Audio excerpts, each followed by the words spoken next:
Assalamualaikum warahmatullahi wabarakatuh. Salam literasi. Perkenalkan, nama saya Rifa Fahmi Fadila. Saya dari tim Lek 11 SMP KP 2 Majalaya. Kali ini saya akan menyelesaikan tantangan bulan Juli, yaitu storytelling. Cerita yang saya bawakan diambil dari buku Petualangan Pinocchio, penulisnya Carlo Collodi, penerbit Gramedia Pusaka Utama, tahun terbit 2014 dan tebal halaman 206 halaman. Pinocchio. In the past, there was a puppeteer whose name was Geppetto. He was eager to have a son very much, but his wife passed away several years ago. One day, he got an idea to make a puppet in order not to be lonely again. He made a puppet all day long.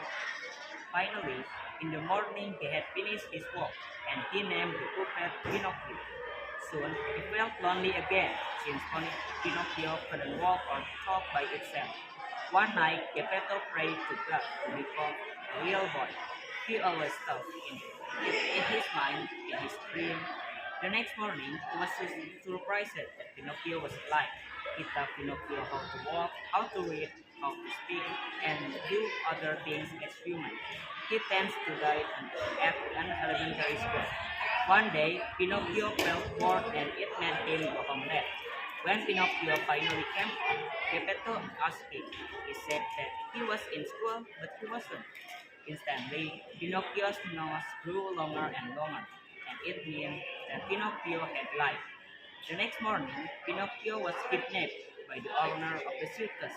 Pinocchio soon became a slave for the circus. He was so famous because he was a puppet with fruit talk. Geppetto worried about him because Pinocchio had not been going home for almost 2 days.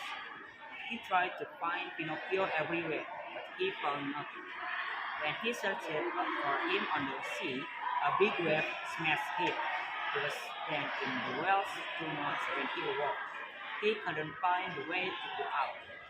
On the other side, Pinocchio finally could escape out from the circus. He came home, but nobody was there. Later on, he searched Geppetto in the sea. He had the same accident as Geppetto, and he met Geppetto in the wells 2 months. Both of them got out in his stomach by making a fire. In the end of the story, they went home together and lived happily ever after. Moral of the story, do not ever lie. Sekian dari saya. Wassalamualaikum warahmatullahi wabarakatuh.